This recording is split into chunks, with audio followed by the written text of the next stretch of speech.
صاحبو ان کانوں سے نہیں، ان جملوں کو دل کے کانوں سے سننا ہے، اور اس دعا کے ساتھ اللہ ہماری نسل کو بھی حضور کا ایسا پیار دے، حضور کی محبت میں دے۔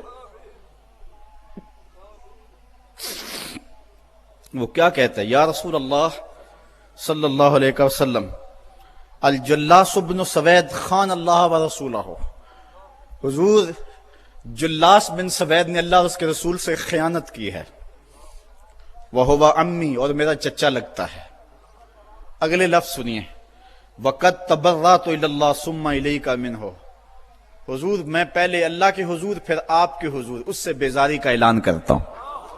حضور میرا اس سے کوئی تعلق نہیں ہے، میرا اس سے کوئی واسطہ نہیں ہے، میں اللہ سے بھی کہتا ہوں میرے مالک میرا چچا سے کوئی تعلق نہیں ہے چونکہ وہ تیرے محمد کا دشمن ہے۔ حضور میں آپ سے بھی کہتا ہوں کہ میرے چچا سے کوئی تعلق نہیں ہے چونکہ وہ آپ کا دشمن ہے۔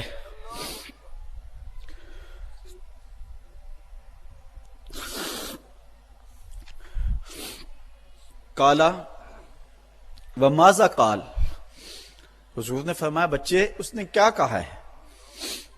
بچے نے ساری کہانی سنا دی کہ میں نے آپ کی تقریر سنی، آپ کی گفتگو سنی اور جا کے بتائی، تو اس نے کہا کہ اگر وہ سچے ہیں تو پھر تو ہم گدھوں سے بدتر ہو گئے۔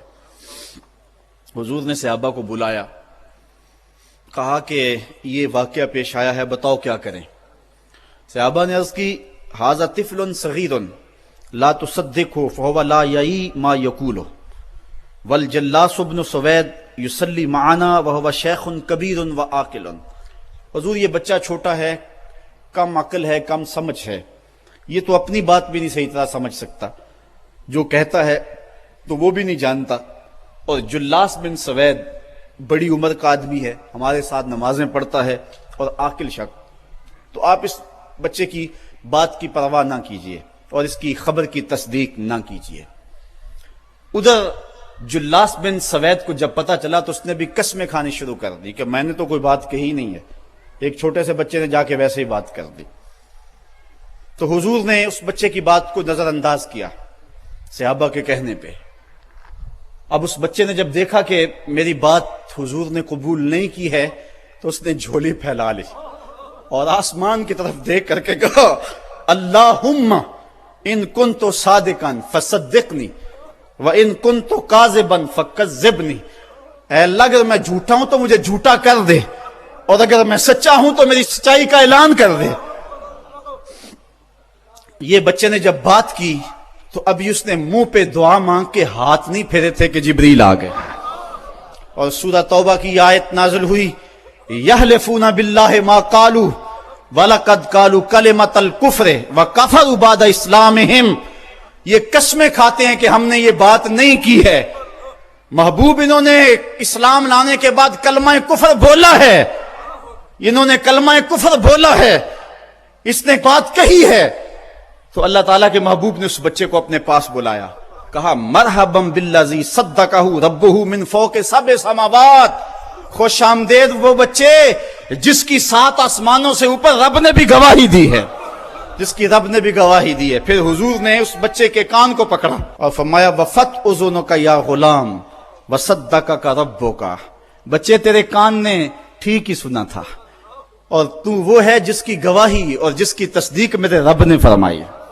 اللہ اکبر۔ حضرت عمر رضی اللہ تعالیٰ عنہ کا دور آیا تو انہوں نے حضرت عمیر بن سعد انصاری رضی اللہ تعالیٰ عنہ کو حمص کا گورنر بنا دیا، اور پھر جب وہ فوت ہوئے تو حضرت عمر روئے، فرماتے کاش کہ میرے پاس عمیر جیسا کوئی دوسرا آدمی ہوتا اور میں مسلمانوں کی محافظت کے لیے اسے مقرر کرتا۔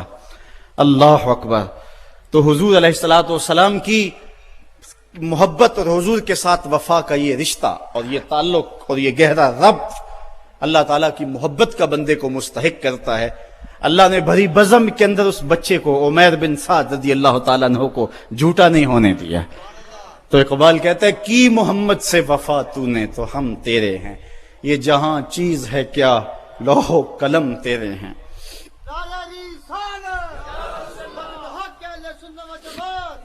جب اسلام کا نور چمکتا ہے تو ایک بوڑھی عورت جس کا نام ہے زنیرہ، یا زنیرہ اسلام قبول کرتی، قبیلہ بنو مخزوم کی لونڈی ہیں، ایک عورت، ایک بوڑھی، ایک لونڈی۔ کافروں نے تو اس کو مشک ستم بنانا شروع کر دیا، لیکن وہ ہے کہ جتنی مار پڑتی ہے اتنا ہی نام محمد کا اور لیتی ہے۔ میں نے کسی جگہ پڑھا اس کی ہڈیوں میں گودا نہیں تھا، اس کے رسول بھرا ہوا تھا۔ جب اس کا ظالم آقا کوڑے مارتا نا تو وہ کوڑے کی ضرب سے گر پڑتی ہے، اٹھتی ہے تو پھر حضور کا نام لیتی۔ اس کے آقا کو بڑا غصہ آیا، اس نے کوڑے کی رسی اس کے گلے میں ڈالی اور گلے میں ڈال کر کے تاؤ دیے، یہاں تک کہ اس کی آنکھیں باہر آ گئیں۔ تو جب آنکھیں باہر آئیں تو آنکھوں کی روشنی بھی جاتی رہی۔ تو اس کے آقا نے کہا لات اور عزا نے تیری آنکھوں کا نور چھین لیا۔ تو زنیرہ بولی لات اور عزا کو تو یہ بھی نہیں پتا میری عبادت کون کرتے ہیں، تو میری آنکھوں کا نور کیسے چھینیں گے؟ تو انہوں نے کہا اچھا پھر اگر تو رب کو مانتی ہے تو بلانا اپنے رب کو اور بلا اپنے نبی کو جو تیری آنکھوں کی بینائی واپس کرے۔ تو زنیرہ نے یوں ہاتھ اٹھائے اور عرض کی مالک دو آنکھیں کیا سب کچھ چلا جاتا، کبھی سوال نہ کرتی، لیکن اب تیرے محمد کی عزت کا سوال ہے، مالک میری آنکھوں کی بینائی واپس کر دے۔ اللہ نے حضرت زنیرہ کی آنکھوں میں روشنی واپس ڈال دی۔ اللہ اکبر۔ حضرت عمر رضی اللہ تعالی عنہ بھی ان لوگوں میں شامل تھے جنہوں نے زنیرہ کو کوڑے مارے تھے۔ جب اسلام لائے نا تو گلیوں میں نعرے مارتے پھرتے ہیں۔ راستے میں زنیرہ نے دیکھا تو رو پڑی، کہا عمر اس دن تو بڑے کوڑے مارتے تھے، آج کیا ہوا؟ حضرت عمر کہنے لگے اس دن میں نے آقا کو دیکھا نہیں تھا، آج میں دیکھ آیا ہوں۔ تو اقبال اپنا سارا فلسفہ ان دو لفظوں میں نچوڑ رہا ہے کہ کی محمد سے وفا تو نے تو ہم تیرے ہیں، یہ جہاں چیز ہے کیا لوح و قلم تیرے ہیں۔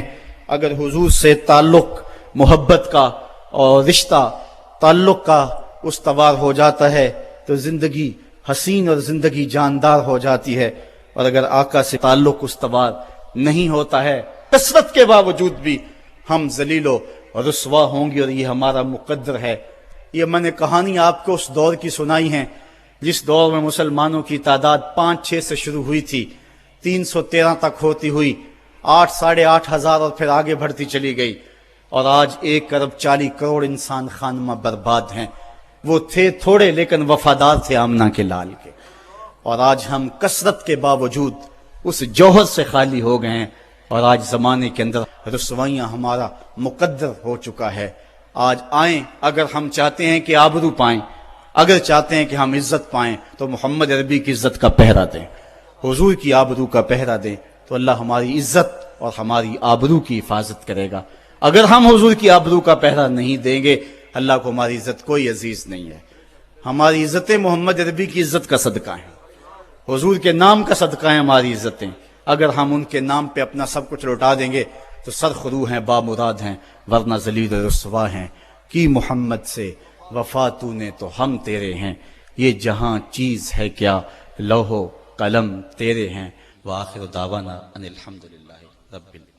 آفاق کے ہر ہر گوشے میں قرآن سنا کر دم لینا،